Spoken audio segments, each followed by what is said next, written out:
So I'm on your time. 1, 2, check. 1, 2, check. Thanks, sir. Well, yeah, it's business casual. Thanks. Is Courtney there? This is Ron, is Courtney there? Gotcha, I'm just making sure she's asking me where I'd be if I could hear it. I didn't talk back to one. So, maybe I'm listening later. Okay. 10:45.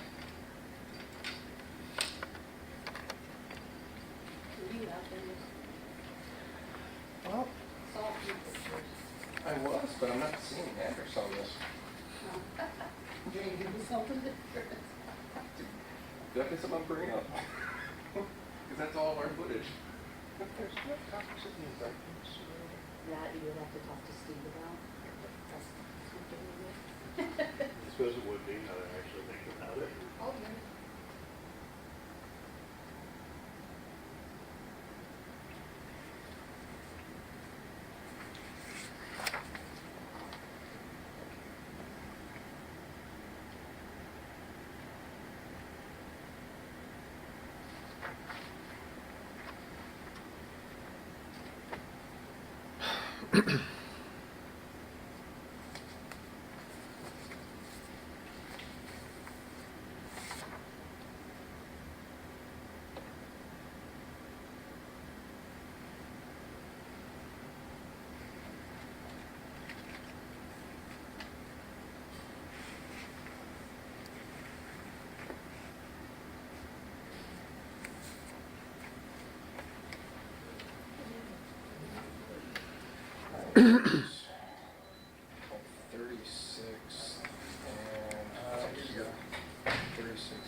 Everybody ready? Yep. Good? Check.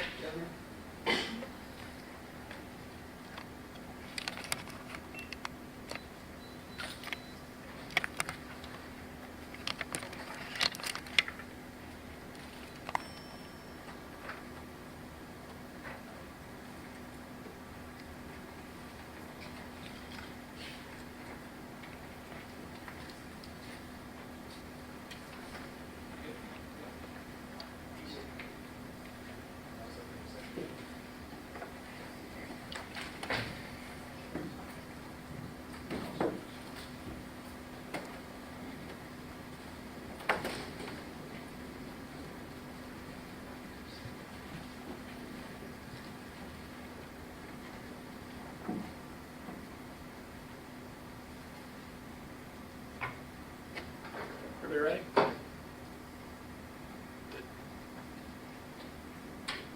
Good morning. My name is John Childress, and I am the acting United States Attorney for the Southern District of Indiana. Yesterday, the combined efforts of federal, state, and local law enforcement made Indianapolis a safer place to live.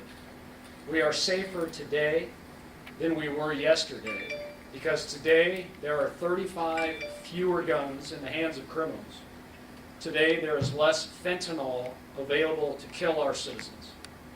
Today there's less methamphetamine available to lengthen life-shattering addictions.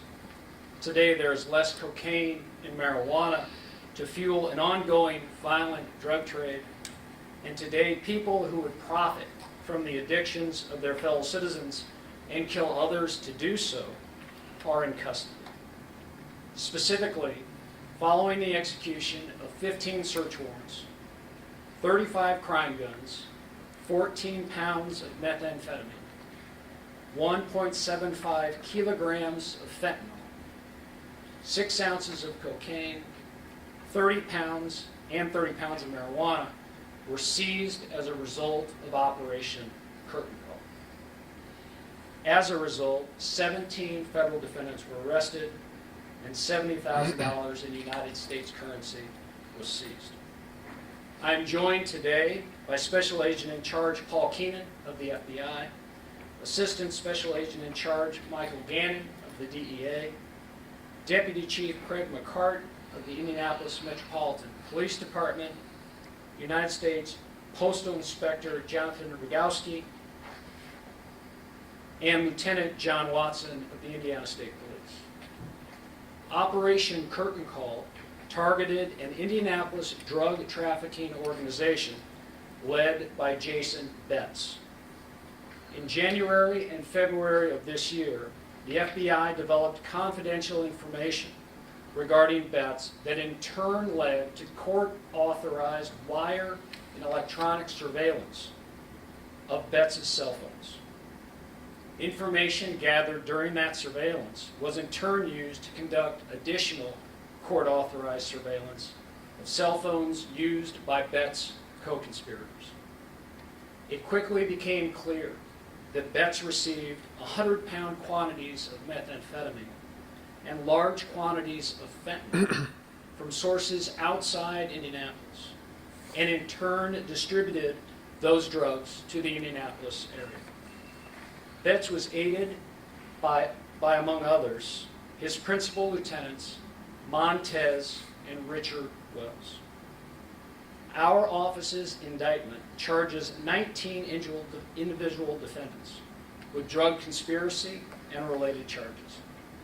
A partial list of those participating in the conspiracy and their roles in it include Alicia Boss, who traveled out of state to obtain fentanyl and methamphetamine; Carl Wilson, who received pound quantities of methamphetamine from Betts for distribution; Donta Hampton, who chauffeured Betts to various locations to distribute drugs; and Colin Johnson, who received multi-ounce quantities of fentanyl from Betts for distribution. As currently charged, 17 of the defendants face imprisonment for a term of no less than 10 years and up to life if convicted. At this time, I'd like to extend my thanks to those gathered here with me, but also to the dedicated men and women of the agencies we represent. Although you cannot see them, it is their efforts and dedication which have generated this outstanding result, and it is to them that we all owe our thanks. Thank you for your attention. I'd like to call Special Agent Paul Keenan to the podium. Special Agent. Good morning. As U.S. Attorney Childress said, my name is Paul Keenan. I'm the Special Agent in charge for the FBI Indianapolis Field Office. Our hearts are still heavy with the loss of our task force officer in Terre Haute Police Department Detective Greg Berenson, and we laid to rest 2 days ago. I want to again extend the sympathy of the FBI family to his family, his friends, and his colleagues. But as Greg would have been the first to attest, the work must go on. This investigation, dubbed Operation Curtain Call, began approximately 10 months ago and focused on the violence and drug trafficking activities of a criminal street gang. The investigators used many sophisticated techniques, including court-authorized wiretaps, over the course of several months. The investigation and Wednesday's search and arrest operations were accomplished through the hard work of the FBI's Safe Streets Task Force, which is comprised of FBI personnel and task force officers from various agencies.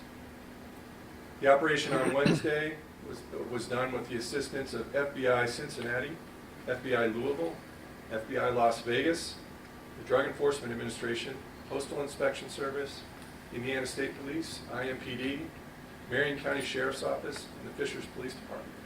Obviously a team effort. The enforcement actions yesterday netted various evidence that U.S. Attorney Childress has already stated to you all. And we also were able to arrest 18 now of the 19 federal subjects. Several of the subjects that were arrested yesterday, we believe, are responsible for multiple homicides throughout the city. It was one step of many to make the city of Indianapolis a safer place for its citizens. And collectively, we were able to effectively shut down a criminal organization responsible for much of the violence around our city. I thank our partners, the U.S. Attorney's Office, for their efforts. Thank you.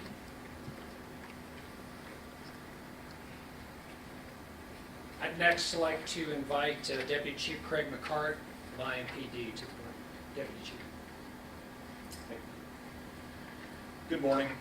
I'm Craig McCart, IMPD Deputy Chief of Criminal Investigations. I'm going to keep my comments very brief, reiterating some of what's already been said, but I want to start out simply by thanking the men and women who worked on this investigation, have worked months on this investigation. Investigations like this can be overwhelming sometimes, and we have men and women from many agencies that have been without a day off, literally, for months, days without spending time with family, being able to get things done around the house. But I think that just shows exactly how dedicated they are to the safety and well-being of our community. So a big thanks to everybody who pitched in with the investigation. And obviously, an investigation of this magnitude can also be tough on the resources of an organization, and I think that we've all felt that up here. It takes a lot of resources to put one of these together. We've moved people from other places and gotten resources from units that maybe don't normally do this kind of work. But again, I think it speaks to the dedication of all these agencies that you see here before us in the work that we do. Secondly, I want to specifically thank the agencies that are here today, and everyone. There's also a few that aren't represented here today that had a big part in what we accomplished yesterday. And our partnership, I can't say enough about our partnership with our federal partners, the state police, and what they do for us. And I have been on the phone, had so many phone conversations with the folks that are standing here and other representatives from their organizations, and every time they go to the same place, and that is, let me know what you need, let me know what we can do for you, and we're there for you. And we have called in those favors, and they have come through every time. So I can't say enough about everybody that's up here today. I think there's often this perception about the relationship between federal law enforcement and local law enforcement, and I think through what you see on TV or the movies or whatever, people perceive that it's a contentious and adversarial relationship at best. And what I want our community to know that could not be further from the truth. Like U.S. Attorney Childress said this morning, Indianapolis is safer than it was just 48 hours ago, and it's because of the partnerships and the relationships, the collaboration, the cooperation that we have with one another that made that happen. Lastly, I want to thank the community and just reiterate how important the community's help and the community's assistance is in things like this, as well as reducing the violence in our communities that we're plagued with today.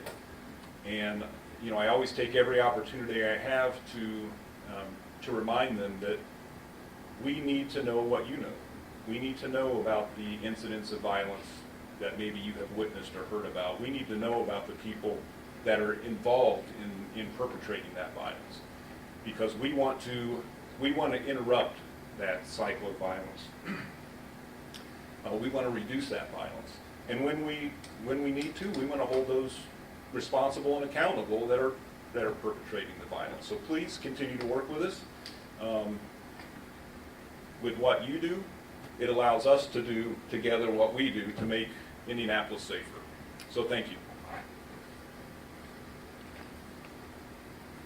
Deputy Chief, thanks. Next, I'd like to call Assistant Special Agent in Charge, Michael Gannon of the DEA to the podium.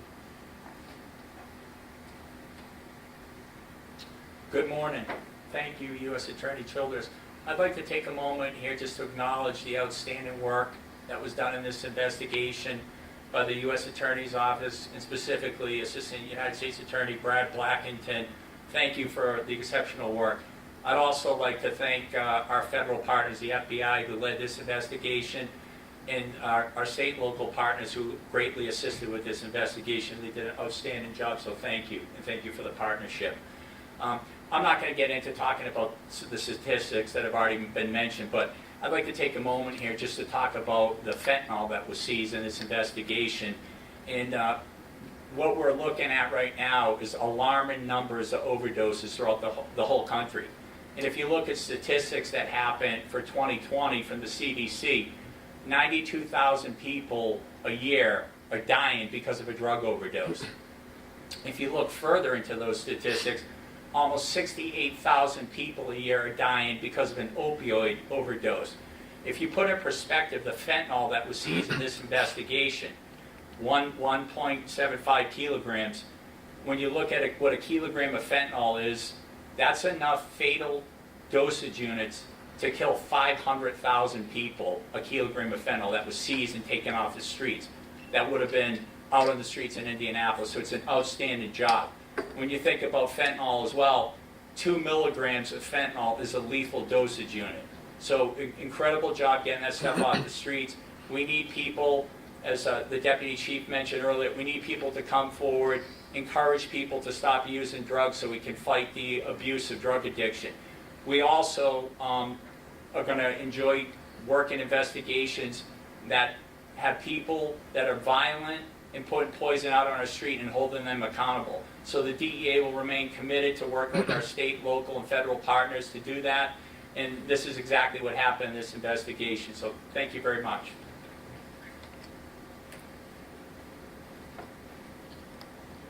Okay, at this time, I'd like to make ourselves available to some questions. Oh, you said that there are several homicides believed to be connected to these folks. Is any one of these defendants actually charged with homicide? And if not, what's the status of those investigations?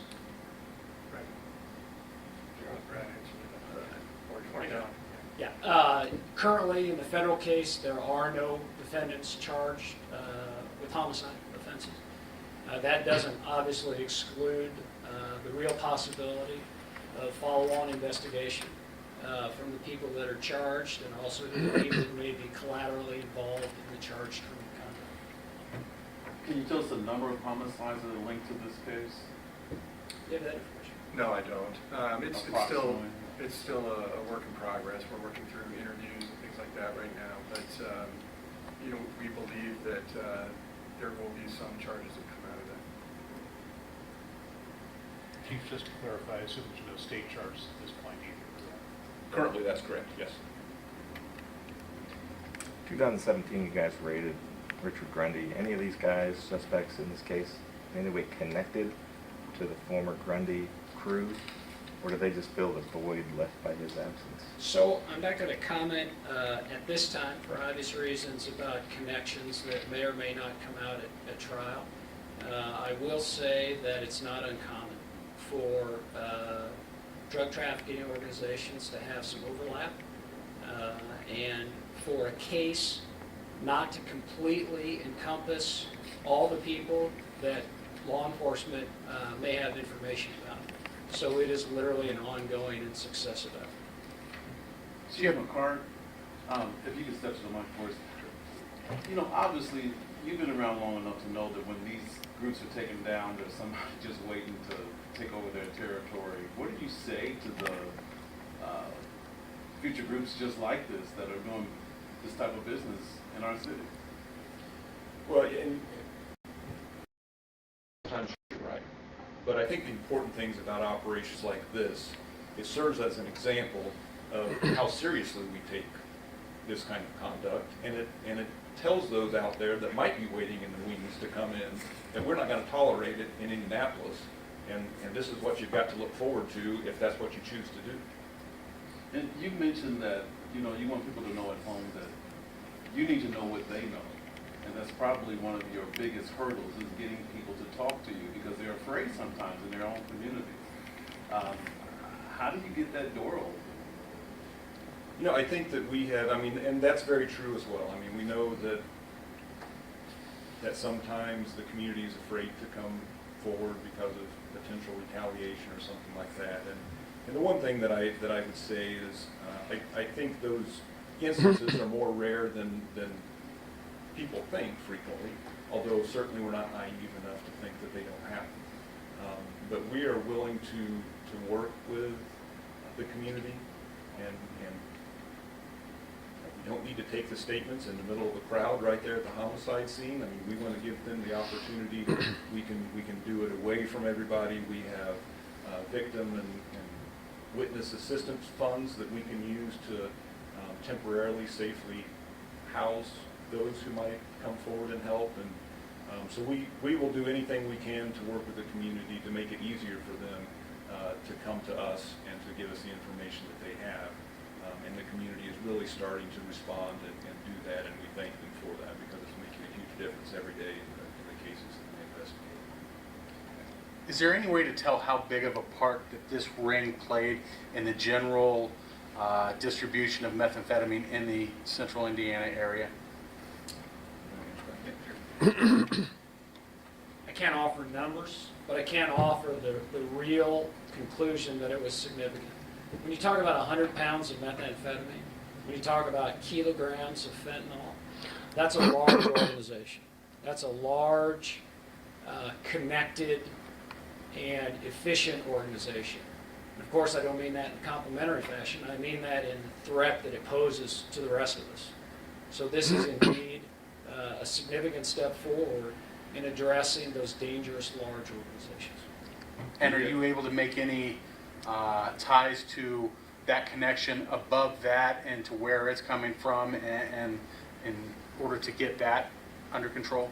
As a matter of course, we always, and say we, law enforcement, always traces, to the extent possible, the entire chain of distribution, from supply to, most of the time, to actual end-user distribution. Absolutely. You got 18 of 19. Who's the 19th person, and what message you want us to send to them so you can get them to? So I can't offer a name right now. I can't generate it off the top of my head. But the message I would offer is that turn yourself in. It'll be safer for everyone. Just clarify real quick. It says there's 19 indictments, 17 facing charges for conspiracy. Are the two local cases then, in addition to the, where's that two difference? Well, they're related in the number, you mean? Yeah. Right. So there's 19 named in the indictment. I believe the actual current number is 18, as we had someone taken into custody very recently. And I believe we still have one as yet to be taken in. All federal or any state charges in that? All federal. And also conspiracy charges. I believe two of the defendants, and we'll make the indictment available to you, I believe two of the defendants are charged with related drug offenses, not conspiracy. 17 of the 19, I believe, are charged with conspiracy. Going back to the question about pursuing this up the chain to where this is coming in from, I believe 3 out-of-state FBI offices were mentioned. Is this coming in from Las Vegas or from bordering states, or not necessarily? Well, I could speak generally on that. Typically, drugs come from larger metropolitan areas, as I'm sure you know. And in this case, that exploitation of information continues. The distribution of the assistance isn't necessarily representative of where the drugs are coming from. It might be where the defendants are. It could be generated by a lot of different factors. But again, that information is exploited to the greatest extent we can. I don't know if you can go into this, but Vegas caught my ear, unlike the other two, that's not exactly a problem. How is Vegas involved? Speak to it. That's a great question. I'm going to call on, all right, We had one of the defendants. You step up to the mic. One of the defendants was located at the time of the arrest takedown in Las Vegas. Our FBI Las Vegas office took him into custody. thanks. Any other questions? Well, thank you very much. I genuinely appreciate it.